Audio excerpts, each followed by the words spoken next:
My pizza shop friend called. Your husband is eating pizza with your sister. I planned a surprise. Daphne, a 32-year-old woman, had been married to her husband Graham for 3 years when an unexpected event turned their lives upside down. It all began with the arrival of her younger sister, Felicity, who was 3 years her junior. During their childhood, Felicity had been nothing short of a bully. She had inherited their mother's striking features: sharp facial structure, slim figure, and piercing blue eyes. Daphne, on the other hand, took after their father, with brown eyes and a softer, fuller body. Growing up, Daphne struggled with her weight, adhering to strict diets to maintain a healthy shape. Felicity, however, remained effortlessly slim, without any effort. Their relationship as teenagers was strained, to say the least. Felicity always believed she was better than Daphne, and made sure she felt it. Daphne, however, wasn't one to be easily pushed around. Their arguments often escalated into intense fights, far beyond typical sibling rivalry. Their parents frequently had to step in. When Daphne left home for university, she felt a huge sense of relief. They didn't stay in touch much after she moved out, only seeing each other on a few occasions where they managed to remain civil. One day, as Daphne was finishing work at the office, she received a surprising phone call from Felicity. "Hey Daphne, it's Felicity." "Felicity, hi, what's up? It's been a while." "Yeah, I just got a job in Texas, but I don't have a place to stay yet. I'm new to the city and it's my first time outside Maryland. Can I crash at your place for a few days until I find somewhere?" Daphne hesitated, but then found herself agreeing. Okay. Great. See you soon. Bye." Daphne had moved to Texas after university for work and had settled down there. Even now, she wasn't entirely sure why she said yes to Felicity's request. Felicity was still single at the time. According to their mother, she hadn't found the right man yet, so she chose to stay single. When Daphne got home, she told Graham about the situation. His reaction was pretty laid back. "As long as she doesn't cause any trouble for me, it's fine. We can set up the guest room for her," he said. Daphne never told Graham about the troubled relationship she had with her sister. To be honest, she was too embarrassed to bring it up. She wanted to leave the past behind and never mentioned it to anyone. At first, when Felicity moved in, she didn't cause any trouble. She mostly stayed in her room and kept to herself. But over time, Daphne started to notice that Felicity was getting closer to Graham. It had been almost 3 weeks since Felicity came to stay with them. Even though she initially asked for just a week, Daphne knew how hard it could be to find a place in the heart of the city, so she couldn't just ask her to leave. One day, Daphne came home and found Graham and Felicity sitting comfortably on the sofa, chatting and snacking together. It caught her off guard because it was the first time she'd seen them spending time together like that. Graham usually came home late from work, so it was surprising to see him there early. "What's going on, guys?" Daphne asked. "Hey Daphne, Felicity and I were just talking about our college days. Your sister is really fun," Graham said with a grin. Daphne smiled and nodded, trying to hide her unease. "I was actually thinking maybe Felicity should stay with us, instead of finding another place," Graham suggested. "We have a spare room anyway, but she's worried you might not like the idea. If you're okay with it, then so am I." I replied, "She's my sister after all." "But Graham, how come you're home so early?" "I wasn't feeling well, so I took a half day and came home this afternoon. Felicity was really sweet and made some hot soup for me. I'm feeling much better now," Graham explained. "That's nice. Thanks for taking care of him, Felicity," Daphne said, trying to sound genuine. "Of course, besides, Graham is really fun to be around. You're lucky to have found such a charming man with money," Felicity teased. "Excuse me," Daphne said, feeling a bit taken aback. "I was just joking, Daphne. Relax. You still don't get my jokes, do you?" Felicity laughed. "Oh, you got her," Felicity. Look at her face, Graham chimed in, both of them laughing like school kids. Daphne forced a smile and excused herself, heading to her room. Deep down, she wasn't sure if letting Felicity stay with them was a good idea. She had this nagging feeling that Felicity was still the same person who couldn't stand anyone having a better life than hers, but she couldn't bring herself to say no to her just based on a hunch. They say instincts are like guardian angels, and hers were screaming that something wasn't right. Graham seemed to be increasingly fascinated by Felicity, her fashion sense, her diet plans, her habits. It all felt off to Daphne. She eventually confronted Graham about his growing closeness to her, but he just brushed it off. "Don't be jealous. I'm just being a good host to your sister," he said dismissively. But Daphne's instincts told her there was more to it than that, and she couldn't shake the feeling that trouble was brewing. Daphne started to notice a change in Graham's behavior over time. He became irritable at the smallest things and never missed a chance to criticize Daphne, whether it was about her fashion choices, eating habits, or anything else. He would often say things like, "Daphne, you should really consider updating your wardrobe.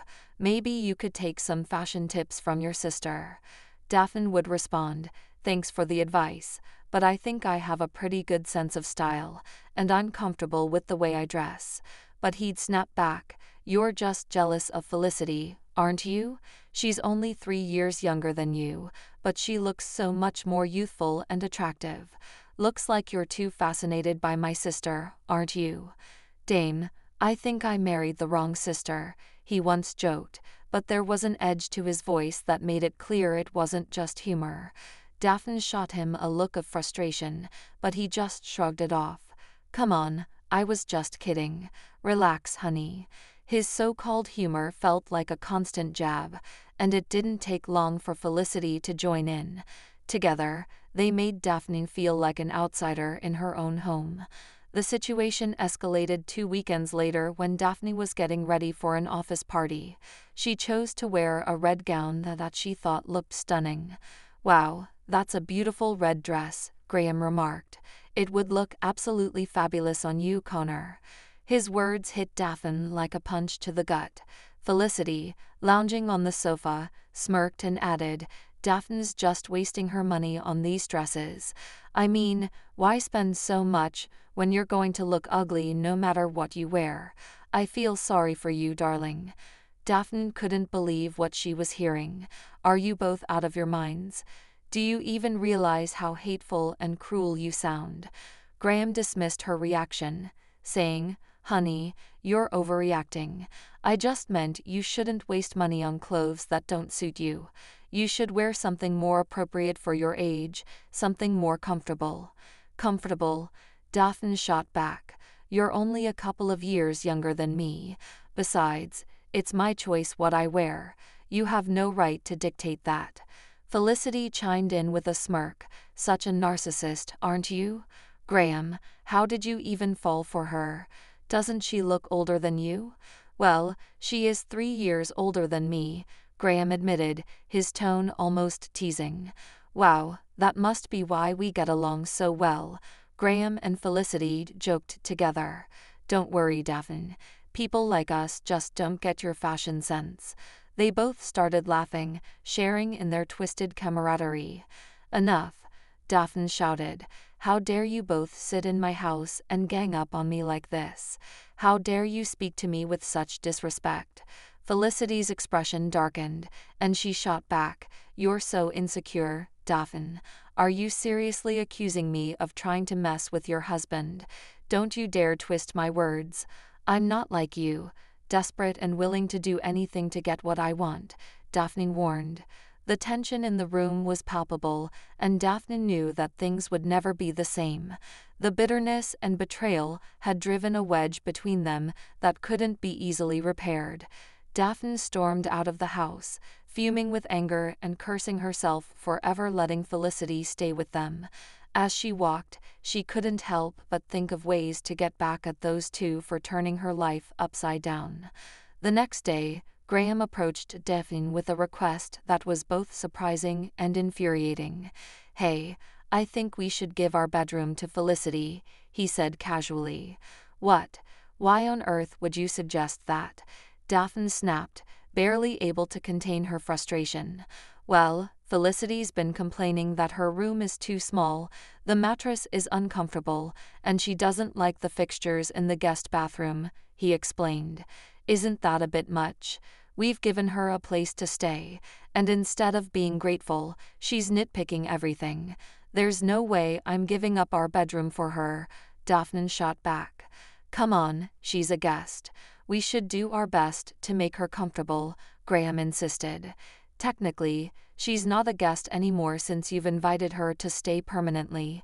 Even if she were a guest, the guest room is exactly where she should be," Daphne responded, holding her ground. Graham's face darkened with annoyance. Felicity was right. "You're insecure and selfish," he said before storming out of the room. Daphne was exhausted by their constant demands and mind games. Her sister had always been jealous and spiteful, unable to tolerate anything good happening to Daphne. Their bedroom was larger and more comfortable than the guest room, and it seemed like Felicity couldn't stand that fact. Daphne had noticed her snooping around in her room, checking out her wardrobe, but she never imagined Felicity would go so far as to ask Graham to switch rooms. This incident made Daphne rethink all the little things she'd brushed off before. Sometimes, her wardrobe looked different, with clothes that had been neatly ironed now wrinkled, and her makeup items left in disarray. Daphne became certain that Felicity was sneaking into her room while she was out, but she needed solid proof before confronting her. She decided to vacuum the room thoroughly, hoping to find some evidence. Halfway through, she discovered something that confirmed her suspicions: Felicity's ring lying beneath the bed. That small discovery set off a whirlwind of thoughts in Daphne's mind. Why was Felicity sneaking into her room? Was she stealing from her, or was there something more sinister going on?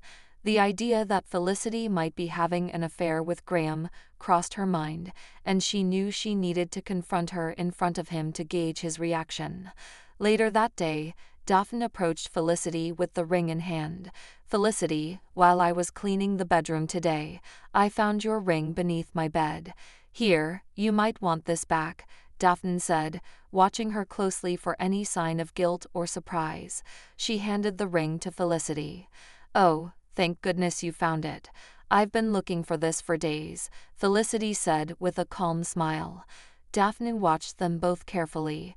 Graham looked confused, while Felicity remained surprisingly composed. "How exactly did your ring end up in my bedroom?" Daphne asked, trying to keep her voice steady. "Oh, I was changing in your room, and it must have slipped off my finger and rolled under the bed. I searched for it, but couldn't find it," Felicity replied, as if it was the most natural thing in the world. Daphne was stunned by how casually Felicity responded. "And why were you changing in my room?" Daphne pressed. "Oh, I used your bathroom because the water wasn't running properly in mine, so I thought it would be easier to use yours," Felicity said, still calm. "Really? But you didn't mention anything to me. I could have called a plumber to fix it," Daphne said, not buying her story for a second. Before Felicity could answer, Graham cut in. "Come on, Daphne, why are you making such a big deal out of this? It's a small thing, and besides, that's why she wanted to switch rooms anyway. I'll call the plumber and get it sorted."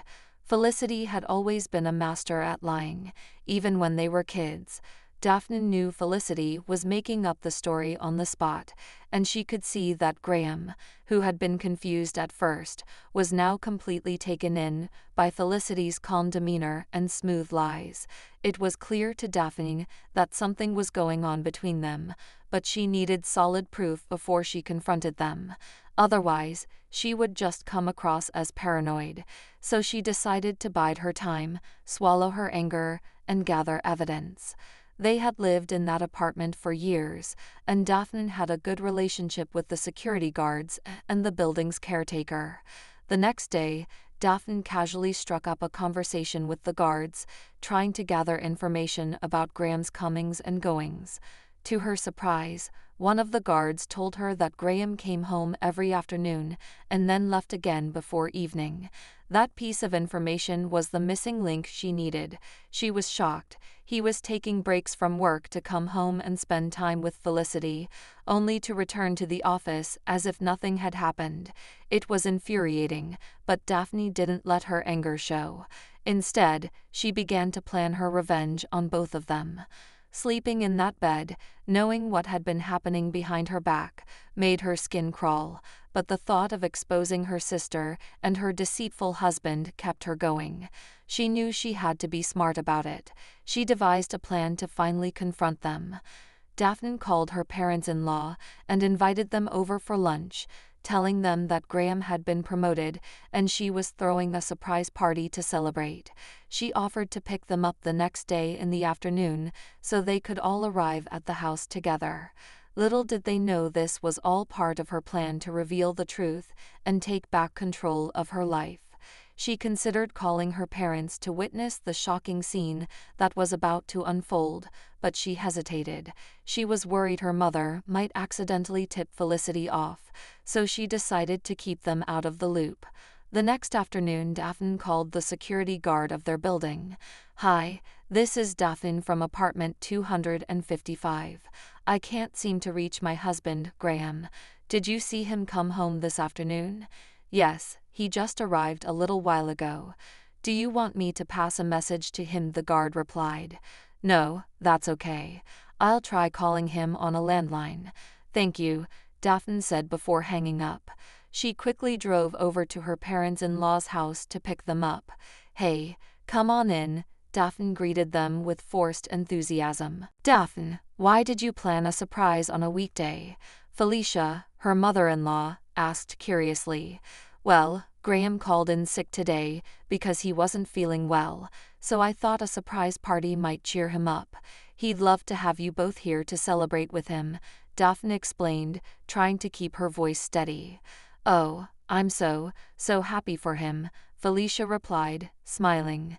Daphne hurried them into the car and drove back to their apartment as quickly as she could. When they arrived, instead of ringing the doorbell, she used her keys to unlock the front door. She turned on her phone's camera and told her in-laws that she wanted to capture Graham's reaction to the surprise. The living room was empty, but Daphne knew exactly where to find them. She led her parents-in-law quietly toward the bedroom, motioning for them to follow her on tiptoe. When she opened the bedroom door, the sight that greeted them was exactly what she had feared. Graham and Felicity were caught in the act, frozen in shock at being discovered. Graham's face turned red as he yelled, "You filthy pig! What are you doing here?" Calmly, Daphne replied, "I'm not alone." She stepped aside, revealing his parents standing behind her. Their faces were twisted in horror. Graham and Felicity scrambled to get dressed, while Graham desperately tried to explain. "Mom, Dad, this isn't what it looks like. I can explain. Please wait," he pleaded. But Tristan and Felicia were too disgusted to listen.